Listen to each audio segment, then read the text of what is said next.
Welcome back to Tanstwocents, the podcast for unfiltered strategies and real world GovCon success.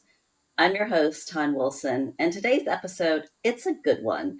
We're talking strategy, partnerships, winning BD habits, and how to keep the wheels turning, both professionally and personally.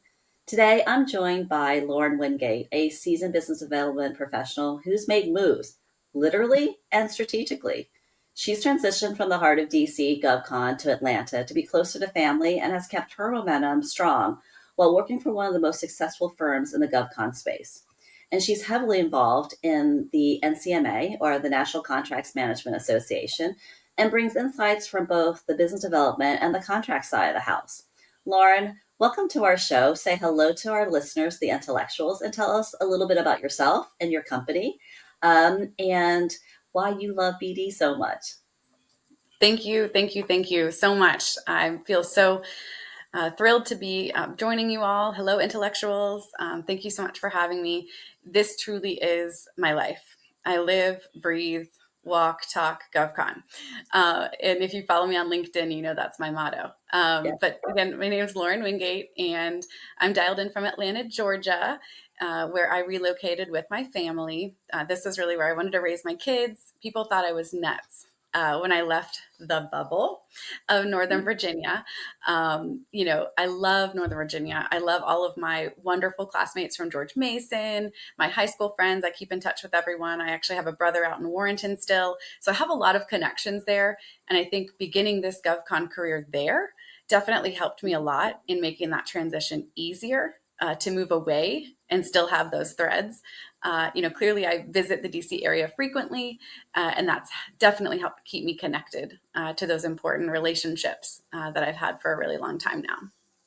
Yeah, absolutely. And tell us a little bit about the company that you're with. Yeah, thank you. So I actually met the owner of TJ Fact about 13 years ago at an Oh, NCMA wow. event. Yes. I was working for another company at the time, and I was actually supposed to meet a different Terrence. And so we all have on our name tags. We're walking around holding hands. And I said, "Hey, Terrence, it's Lauren." And he kind of looked at me. I was like, "Hi, nice to meet you." And I start talking away about, "Oh, yeah, so-and-so told me to meet you here." And he's like, "I'm not the Terrence that you think I am." I'm like, "Well, still a pleasure to meet you," right? So I'm kind of eating crow. And we did our regular conference follow-up, and we kept in touch. He was a teeny tiny little company at the time, but making waves and starting to grow. And I've been with him now for 8 years full time. In a strategic business development, partnerships and capture capacity, mainly focused in program management, healthcare, and IT solutions. So both DoD, civilian markets, CONUS, OCONUS. We've dabbled in a lot. So we go pretty wide. We may not go super deep in all of the areas, but we go very wide. We love to partner, love to team. We call ourselves humble hustlers. There's no job too small for us, and no mission too big for us to tackle. So it's been 16 plus years that the company's been in business, and it's been amazing to be a part of that growth. Yeah. I'm always amazed. Like, you're right. We do live in a bubble when you're in Northern Virginia. And I almost kind of feel like now that I live in Texas and moved away, I got the same thing. Ton, you're crazy. I can't believe you're doing it. You're committing, like you're committing professional suicide type of, like how could you possibly move? And I was like, no, I need to do this for my family. I need to do this for my sanity, like family Mm-hmm. first. And so just like you did it, got out of the cult, still work for the church, of GovCon. And it's been a great move ever since. So I'm with you on making that move. And it was a bold move for back then. And this is pre-COVID too. So it wasn't like people were doing it because of, the quarantine situation, but I get, and I can totally appreciate, and it's impressive what you've done about, still being able to perform at, like a pretty high level Mm-hmm. in this role. How did that shift kind of impact your strategy, your routine, your overall like approach to GovCon?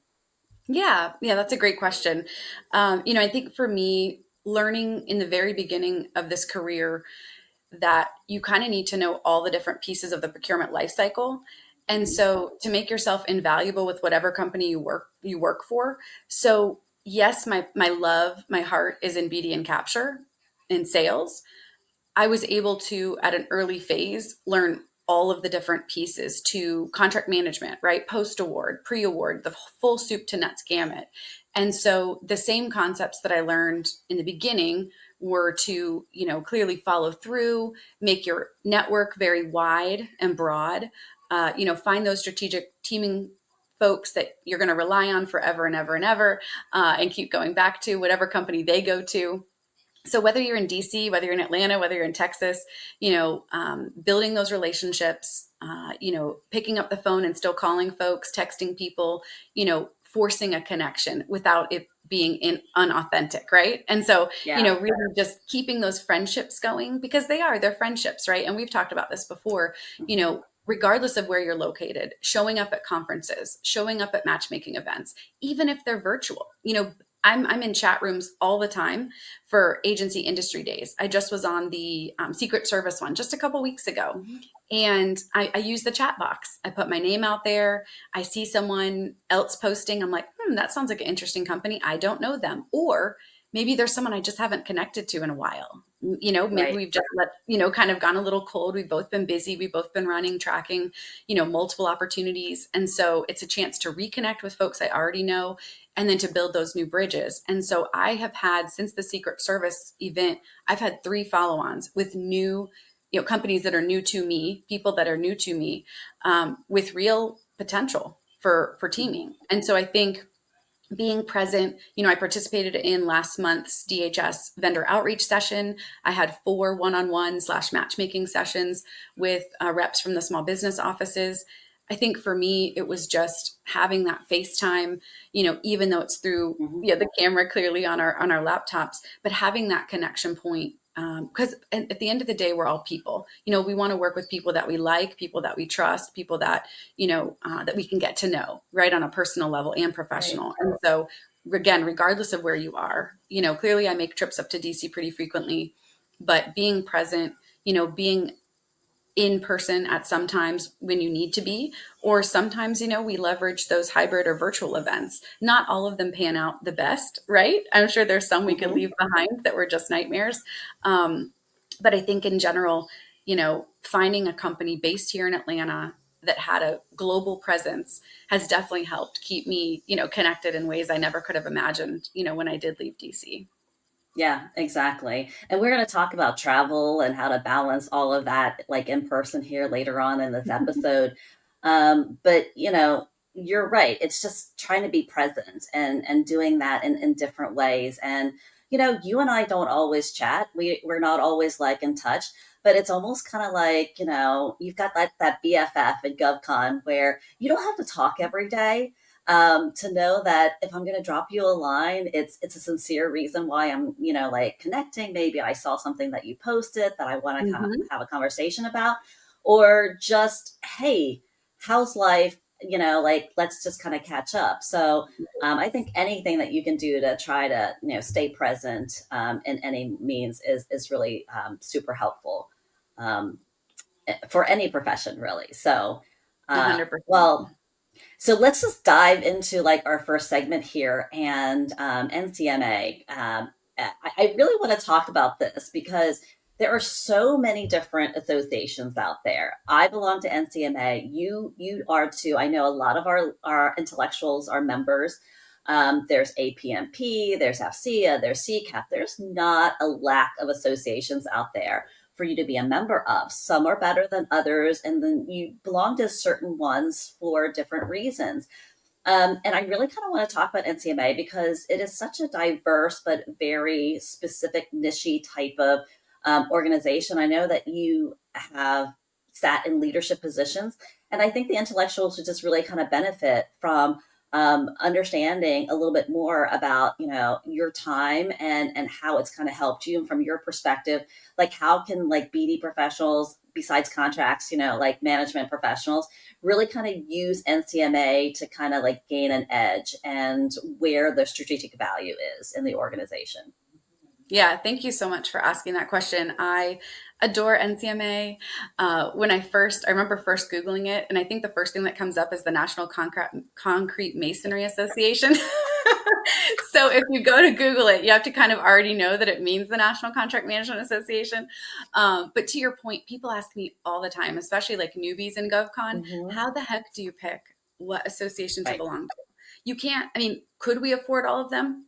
Maybe, but is that really what we're trying to do here, you know? Mm-hmm. And so, so trying to pick the right one, my choice, it wasn't really a choice actually. When I first got into this business, I worked for a firm that sold acquisition services. And so now, of course, the dirty word is consulting, right? So, you know, Right. but you know, they sold cradle to grave, you know, womb to tomb contracting support. And so we automatically belonged to NCMA. When I started at that company, they bought my membership. I'm like, okay, I went to my first Mm-hmm. conference, right? Kind of fresh in the gate. And I'm like, man, there's a lot of people here. And there's a lot of really cool people here. So, you know, I was able to, in Northern Virginia, I used to go to Nova, Tyson's, and DC Mm-hmm. chapters. So I would kind of Mm-hmm. vacillate between the three of those. Those were pretty big back in the day. Um, I feel like I'm getting old now, but you know, and when I moved to Atlanta, that was the first thing I did was establish myself. What's this chapter like? Because every chapter has a different They're vibe to all it. different. They're so different. Some are more active than others. I have a lot of people come to me that are like, hey, my chapter's not doing anything. Can we come to yours? I'm like, of course you can. And so, you know, I think as with any association, it's whatever you make of it, right? You can just pay the annual fee or your company can pay the annual fee and you can just say, yep, I'm a member. I'm a member. Mm-hmm. But are you active? Are you making it work for you? And that's like the key piece, right? That I share about NCMA is that you can't just be a member, right? I mean, here in Atlanta, we have well over 400 members. Are all of those people coming to all the events? Of course not. That's just unrealistic, especially, you know, during Mm-hmm. COVID. But the reality is if you volunteer, if you say, hey, I want to participate, how can I help? That's where it's kind of that next level membership. And not everyone wants to say, okay, I don't have extra hours or I don't have, you know, extra time to volunteer. But if you're going to be at the event anyways, Mm-hmm. why not be on the committee? Why not raise your hand, you know, and say, hey, sure, I'll show up early. I'll help you set up tables. I'll help you set up the chairs. Maybe I'll create a graphic, right? There's somebody on my team that's good in Canva. I'll create the graphic. Sure, why Yeah. not? You know, just those little things that you can do to make that association work for you and with you. I mean, NCMA, like you said, it's so diverse, right? I mean, the core, the foundation is in contract management, procurement, subcontracting professionals, right? Whether on the federal side or on, you know, private industry. And so you have all levels of folks, right? And so it is sometimes challenging to figure out what kind of training could I potentially find with NCMA. But they have a huge portfolio of online free webinars. Yep. There's some that are, you know, minimal fees. I mean, to me, there is no part-time BD capture role. There is no like part-time GovCon. You're either all in or you're not. And so if you're all in, you know, you have to constantly be listening and you have to be learning and you have to be challenging yourself. And so for me, NCMA allows a way to access education. It Mm-hmm. allows me to access a network of people that are a lot smarter than I am, that are subject matter experts in their individual areas. Maybe it's in acquisitions in Air Force. Maybe it's in procurement for MARTA, you know? And so meeting those different people, learning the different ways that procurement, you know, works for them and how they manage their procurement life has just opened up my world dramatically. Yeah. Um, you know, and those relationships that we've built and kind of bridging that gap, that communication gap that happens a lot of time between industry and our federal counterparts, it makes it a lot easier when you're having a cocktail or a mocktail. Right. Um, you know, you're at a happy hour, relaxed environment. You're building those relationships so that when things happen, like COVID happened, you know, our friends at CDC, they needed people they could rely on, trust, that were ready to jump in and that were true partners, right? And so where do they go? They go to people that they know, they go to people that they trust, they go to people they've built relationships with. So there is a lot of benefit, you know, on both sides of the fence, right? Our federal counterparts Yeah. have access to a big network of industry folks, right? So all different sizes. We have small, medium, large size companies that offer of such a wide variety of support, construction, right? You know, and consulting services, right? That dirty word, Yeah. you know, and IT products, IT services. And so you find great teammates too, right? Through Mm-hmm. NCMA. I found some really great teammates that have helped bolster our skills and filled our gaps over the years. So I just can't Yeah. say enough. I mean, training, education, networking, resources. I mean, you can post jobs. You can find Hmm. candidates through NCMA. I mean, the list goes on. You can get certified. When I first got into the acquisition community, if you weren't DIWEA or FACSI certified as an 1102, when you tried to break from commercial, private Yep. industry into federal work, they wouldn't accept private Yep. certification. I mean, that wasn't a thing, right? And so that was a big barrier. And so NCMA, they've worked for years and years to try to help people, on the private sector get certified, right, as a federal contract manager or commercial contract manager to help bridge that gap and allow Hmm. them if they wanted the chance to work on the federal side. I've seen a lot of that happen too. So I just, 18 Yeah. years NCMA member, like, I'm a lifer. So I well, I knew that was going to be a softball question, so I was like, oh, let's get Lauren talking on that. But yeah, absolutely. I think I think NCMA, just like any other organization, there's the education part, and then there's like the very social networking teaming part.